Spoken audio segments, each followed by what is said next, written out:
Shalom and welcome to Temple Talk. This is Yitzhak Reuven speaking to you from south of Jerusalem, here in the beautiful, holy, sacred, lovely land of Israel. Today is the 28th day of the month of Tevet, 5785. It's January 28th, 2025. This coming Shabbat, we are reading the third parasha, the third Torah reading of the book of Exodus, known as Bo. B-O in English, Beit Aleph in Hebrew. It means come Moshe, come to Pharaoh. Those are the opening words of Parshat Bo. We'll be talking about that very soon. Parshat Bo begins in the book of Exodus, chapter 10, verse 1. It concludes chapter 13, verse 16. Tomorrow evening, Wednesday evening, Thursday, is Rosh Chodesh, the new month of Shvat. Shvat is the 11th month in the Hebrew calendar. And Shvat, of course, is most famous for Tu B'Shvat, literally the 15th of Shvat, the 15th day of Shvat, which is the New Year for trees, which is a very lovely concept. Technically, it has to do with the tithing of and the Ma'aser, the offerings and gifts to Kohanim that are taken from the fruit trees. And in order to be able to distinguish between what a fruit from last year and a fruit from this year, there's actually a cutoff date from last year to this year, and that is the 15th of Shvat, Tu B'Shvat, and that is the New Year for trees. And of course, many beautiful traditions and deep spiritual concepts also have evolved out of this day. We'll be talking about that more next week and the week after as we get closer to Tu B'Shvat.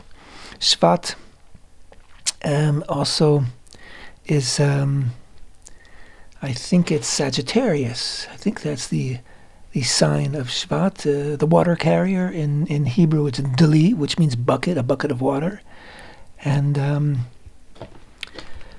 it's significant that it's water, because water is, we know, Torah. And water is a mashal, it's a metaphor for the Torah, because the Torah is life-giving. And the Torah will also, like water, will go to the deepest, lowest levels in order to nurture and give life. And of course, Moshe, we know that Moshe was born not in Shvat, but in Adar, next month, the 7th of Adar. And he also died on the 7th of Adar. And that the book of Deuteronomy are Moshe's final words to the children of Israel before he died. And we know that he spent 37 days speaking to Israel before he died, meaning that the entire month of Shvat was a month of Moshe talking to Israel, and we have it's all recorded in the book of Deuteronomy, the entire month of Shvat and the first 7 days of Adar. Another reason why it's so significant that the water carrier is connected to the month of Shvat, because water, of course, is Torah, and Moshe filled the ears of Israel each day with teaching, and at some points in Deuteronomy, it's clearly a reteaching, repetition of earlier mitzvot, earlier commandments, and in other parts, it's new commandments that we haven't heard before, and of course, many recollections of the past 40 years, and many predictions and prophecies about what will happen in the upcoming years as Israel enters into the land of Israel. So anyway, if we look at the Shvat from that perspective, it's a very, very busy month indeed. And despite the fact that there's only one, what we might call a minor holiday in Shvat, and that is Tu B'Shvat. Before we talk about Parshat Bo, just a few words about current events. As you know, Israel has ceasefires both in the north, in Lebanon, and in the south in Gaza. These are Um,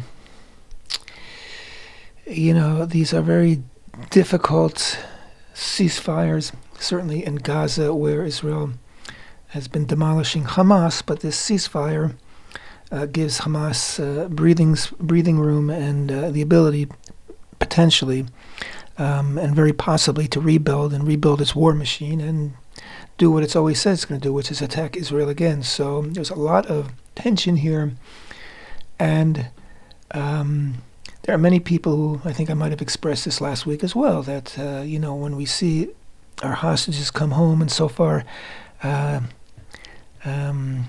seven hostages have returned, or six, seven, I'm not sure. I should be sure, but I'm not. And it's just amazing. It's so emotional when they return, and the stories that are starting to come out now about their captivity. These are true heroes, heroines. It's been women who have been returned so far. Their bravery, their faith in God, their faith in Israel, and that the people are fighting for them is amazing. And they underwent horrible conditions, and certain things haven't come out yet.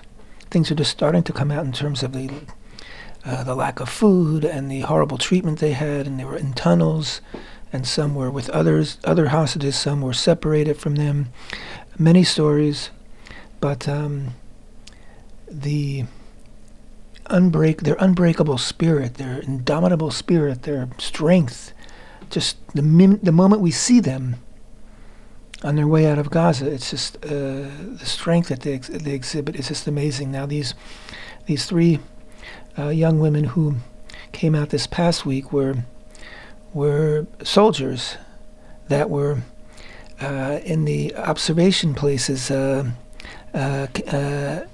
they were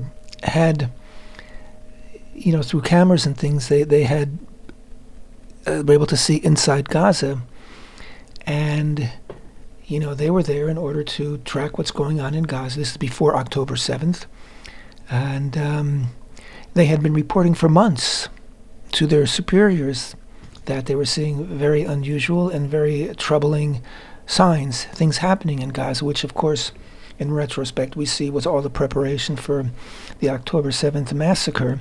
And they weren't listened to.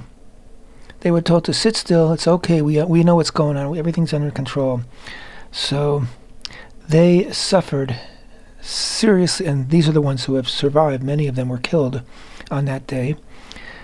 They suffered the fact that their warnings were not heeded. And of course, the lack of preparation and lack of sober assessment of what was going on by the top generals in the Israeli army and in the top officials in Israel security, of course, has become a huge topic here in Israel as information has come out, and as there's controversy over creating a commission of inquiry, which will happen. In any case, more hostages are coming out later this week, I think on Thursday and also on Shabbat. And we're paying a very, very high price for their release, not only in Israel's basically pulling back the army from Gaza in different stages, which is a very dangerous thing to do, and also releasing ultimately thousands of terrorists, murderers, people with mass murderers who are being released, most of them either to Gaza or to Judea, Samaria, where they will no doubt want to commit terror again. The last time Israel made a deal like this was a deal for one soldier, Gilad Shalit, and 1,000 terrorists were let out, and our security service tell us that more than 80% of them returned to terror. And of course, Sinwar, who planned and led the massacre, and on October 7th was one of those 1,000. So it's very controversial, the agreement here.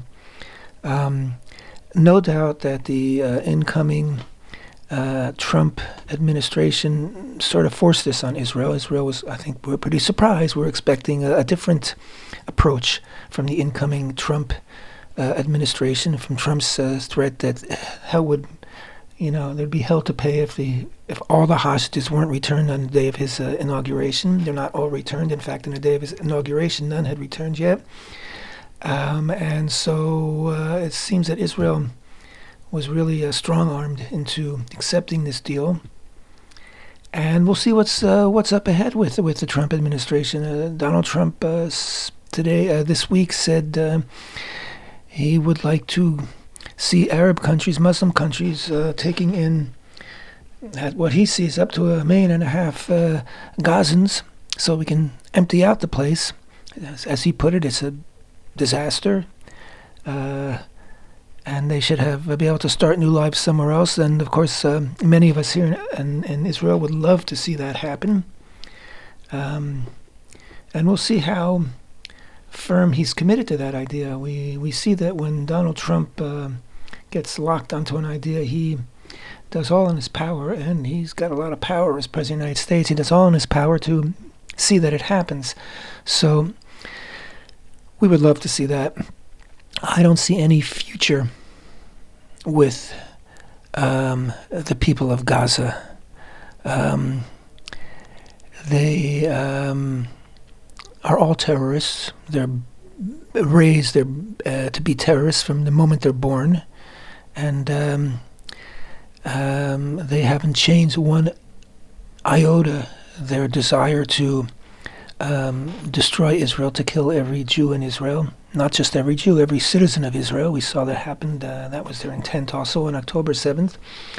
So there's no living with them. There's no living with them. It's really become a zero-sum game. There's no, maybe someday they could be educated out of hate, but that's not going to happen overnight. That's generational. So I really think the best solution, the most peaceful solution would, yes, to see them be moved far away out of Gaza, and to see Gaza emptied out. And I fully endorse that idea. Let's turn now to Parshat Bo, Book of Exodus. Vayomer Hashem el Moshe, Bo el Paro ki ani hichpadeti et libo ve'et lev avadav leman shiti ototai ele bekirbo uleman tesaper באוזני בנך ובן בנך את אשר התעללתי במצרים ואת אותותי אשר שמתי בם וידעתם כי אני השם. ויבוא משה ואהרון אל פרעה ויאמרו אליו כה אמר השם אלוהי העברים עד מתי מאנת לענות מפני שלח עמי ויעבדוני. Hashem said to Moshe, "Come to Pharaoh, for I have made his heart and the heart of his servant stubborn, so that I can put these signs of mine in his midst, and so that you may relate in the ears of your sons and your sons' sons, that I made a mockery of Egypt and my signs that I placed among them, that you may know that I am Hashem." Moshe and Aaron came to Pharaoh and said to him, "So said Hashem, God of the Hebrews, until when will you refuse to be humbled before me? Send out my people that they may serve me. For if you refuse to send forth my people, behold, tomorrow I shall bring a locust swarm into your border." Okay, so the locust swarm was the 8th of the 10 plagues, and as we recall last Parshat Va'era, we read of the first 7 plagues, and in this Parsha we read of the final 3, locusts, darkness, and of course the death of the firstborn sons of all the Egyptians and all their livestock. So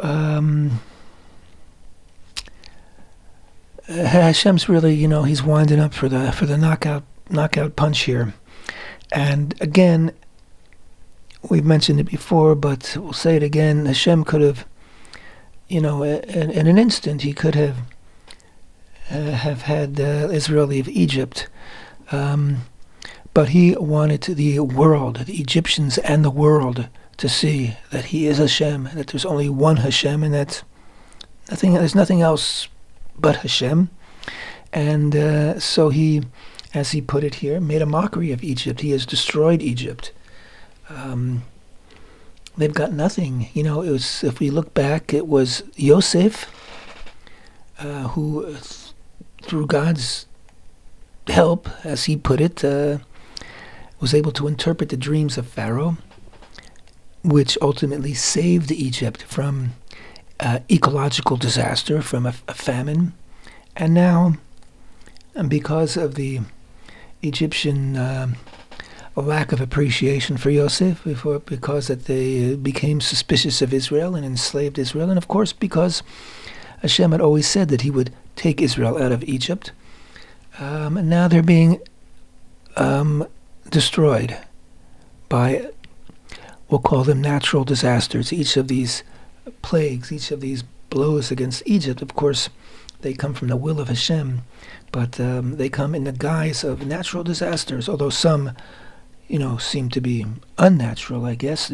Turning the water into blood seems unnatural, but again, it's aspects of nature. Blood is nature, and water is nature. The plague of darkness, which takes place in this week's Parsha,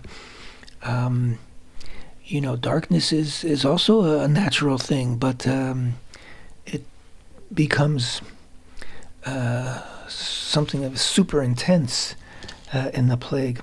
Interesting, I was reminded this past week that we read that in one of the first things we just read, that Hashem says, I have made his heart and the heart of his servant stubborn, so that I can put these signs of mine in his midst. And in Hebrew that is, Ki ani ichbadati, I made heavy, really, et libo, et lev avadav, his heart and the heart of his servants, that I may put these signs of mine in his midst, etc. So in Hebrew it is, Vechibadati, ki ani hibadati et libo, because I, ani, made his heart heavy. And one way of interpreting this is that ani means I, and it also means ego.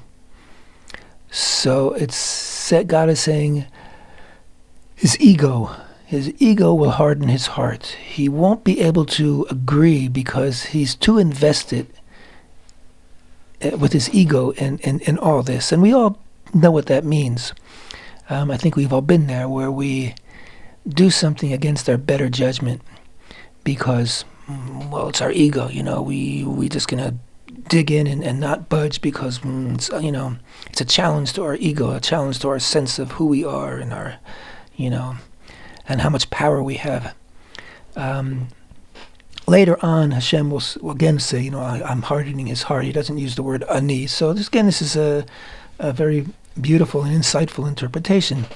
The other instances where God hardens his heart, you might say, well, what about free will? Isn't that part of who we are? Like, God takes away our free will? That's not fair. Well, I remind everybody that God gave free will to Adam, and we, as the children of Adam, all enjoy the gift of free will.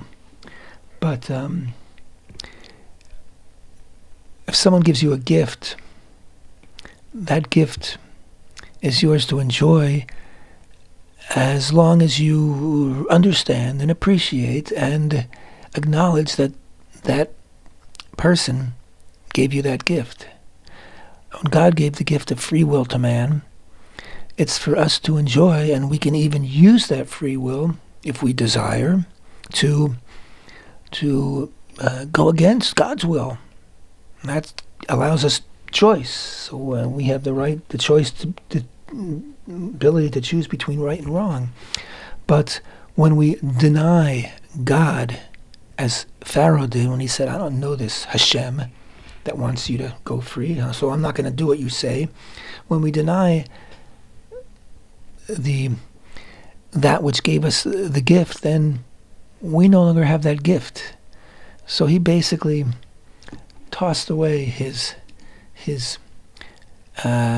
free will by not acknowledging God. So if you don't acknowledge God, then your free will withers away, because what are you anymore? Free will comes from God. An amazing gift. Like I said, it even enables us to defy God's will. But again, that's the challenge that God has set out before us. So I'm not troubled by the idea that at some point Hashem himself would not allow, he would harden Pharaoh's heart and compel, as it were, Pharaoh to not allow Israel to go out. Yes, Hashem says right here that he's making a mockery of Egypt. He's playing with him. He's toying with Pharaoh. But he's toying with him by the rules which Hashem set forth. And then when that rule with free will is, you recognize me, and I'll grant you free will. But without recognition of Hashem, then our free will, even if we can choose, it's meaningless. It has no meaning anymore. If we don't acknowledge Hashem, if we don't acknowledge the source of all life, the source of all goodness, then what value is there? What worth is there in our free will? Moving forward, after the plague of the locusts and then the plague of darkness, and again in the plague of darkness, we're told specifically that Israel had light. Everywhere where an Israelite was, everywhere where a Hebrew, a Jew was, they had light, they could see. And they might be standing in the same room as an Egyptian, and an Egyptian would be frozen because he's in the darkness, and the Jew could move around and see clearly. So Hashem is also showing to Pharaoh that these natural disasters which are happening are not so natural after all. Because it's not natural that one person can be standing next to another and one person has light and the other person is in darkness. And then following the plague of darkness, before the final plague, Hashem calls on Moshe and Aaron. And of course, this is very dramatic, very important beginning of the life of the nation of Israel. As we recall, the first person to call Israel a nation at the very beginning of the book of Exodus was Pharaoh. He said, this nation of the children of Israel are becoming too numerous, and they're becoming a threat to me. And now, however, Hashem is going to turn them into a real nation, a nation not simply one defined by our enemy, but a nation that has agency, a nation that has will, a nation that has power, a nation that's connected to Hashem, a nation that has life, just as God breathed life into Adam and turned a lump of clay into a living being. So now God is going to be breathing life into this body of people known as Israel and turning them into a living nation. And so in the beginning of chapter 12, we read, Hashem said to Moshe and Aaron in the land of Egypt, saying, this month shall be for you the beginning of the months. It shall be for you the first of the months of the year. Okay, this is understood as the very first commandment that Israel as a nation would receive. And it seems sort of an interesting commandment, like it's not to keep Shabbat, it's not to keep kosher, it's not, to celebrate this holiday or that holiday. It's to keep time. It's to mark time. It's to be in charge of time. It's to be in charge of your own calendar, which gives Israel agency, which gives Israel the power to express itself and to create.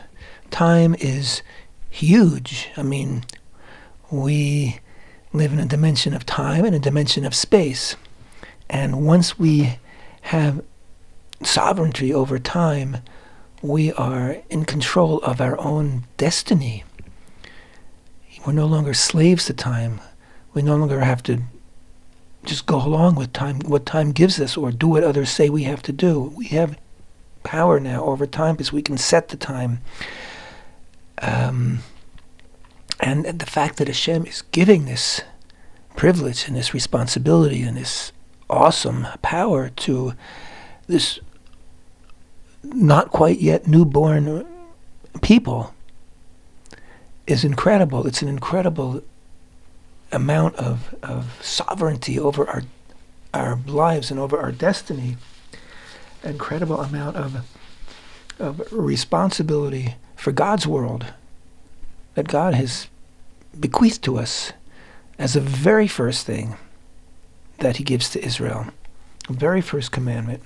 And again, it's the first time that Israel, in this whole process, has been given a responsibility. We're no longer simply spectators. Up until now, Israel was watching, seeing everything that was happening. Surely they were very, very impressed and awed, and certainly all these different plagues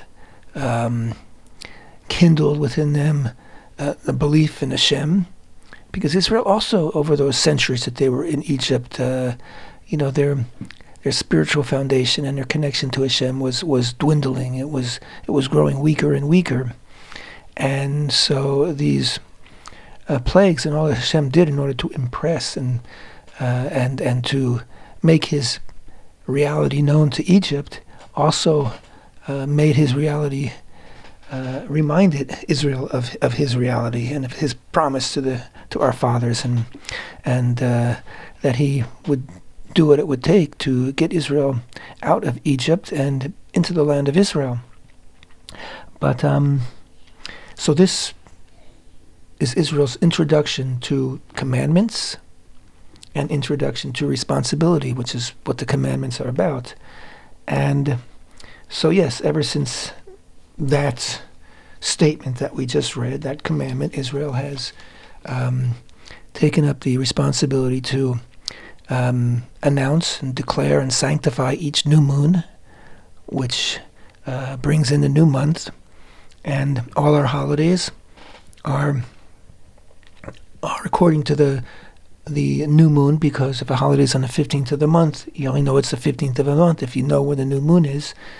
And Israel has kept this responsibility to this very day. The only aspect of our lives that's really beyond the calendar, that's really beyond our control of time, is Shabbat, which is every seventh day, come what may.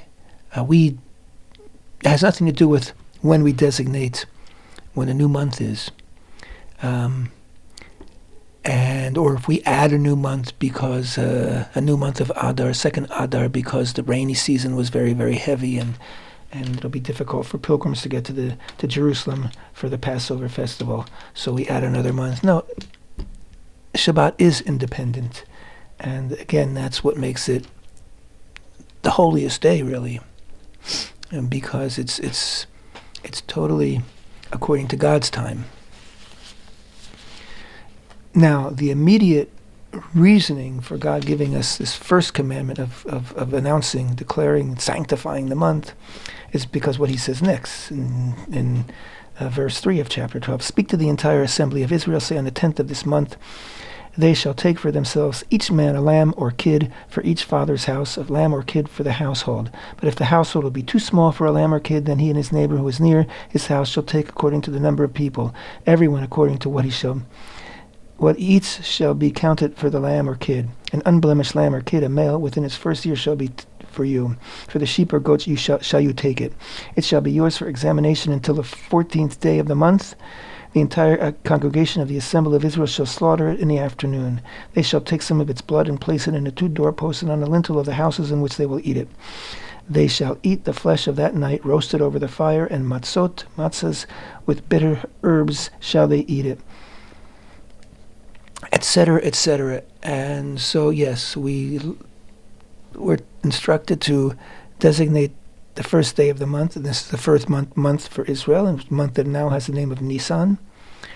And because on the 10th of that month, all of Israel every household was to acquire a lamb, and on the 14th of the month to slaughter that lamb. Now, we know that the Egyptians, the lamb was a sacred animal for the Egyptians, and so when Israel took lamb on the 10th of the month, the Egyptians were, what's going on here? And they said, what are you doing with that lamb? It's a sacred animal to us. And they said, well, we'll take it because we're going to slaughter it on the 14th. And this was a huge, huge challenge to Egypt. This was a huge statement of independence. We're not doing it your way anymore. We're doing it our way. We're doing it God's way. And of course, it also involved taking the blood of the lamb when it was slaughtered and painting the lintels of the house as a marker, so to speak, for God to see, so that he would know not to kill the firstborn in that house. But of course, God knew who had slaughtered the lamb and painted the lintel. He didn't need to see. In fact, we're told that the Israelites actually painted the lintel on the inside of the house, not the lintel on the outside. It was for the Israelites, it's for the Jews to know, to understand, to see before them this commitment that they made that they can't go back on. You could not have slaughtered the lamb and then say, I changed my mind, I'm staying. Now, we have a tradition that many Jews did choose to stay. They said, you know what, I don't want to go out into the wilderness, the unknown. Who knows what's going to happen? And it's not so good here, but it could be worse. Anyway, we were told next week's Parsha, B'Shalach, and Israel went out Chamushim. We'll talk about it next week as well. Chamushim, they went out into the wilderness. And Chamushim means with weapons. They were armed. And they very well may have gone out with spears, whatever, when they left. But another interpretation, the word chamush also is related to the word chamesh, which means 5. So we have an interpretation which says that only 1/5 of all the Israelites went out of Egypt. That 4/5, 80%, chose to stay. And those that chose to stay, according to tradition, also lost their firstborn. And I guess those that survived assimilated into Egypt, and they were lost forever to the Jewish people. This is a midrash, and it's a tradition. It's not something that the Torah itself states, and but it's a certain sort of a hard critique on humanity, on the nature of people. People are not always willing to take upon themselves the big challenge. They're not always willing to opt for independence when it requires certain bold moves and responsibility. Independence always requires bold moves and responsibility, and it's something that people too easily forget, especially, I believe, today in Western society, when our lives have become so, relatively easy and full of just frivolity, just like stupid things. People forget that other people took upon the responsibility to earn them their freedom, that other people died for their freedom, that other people rebelled for their freedom, that other people took up challenges and risked everything for their freedom.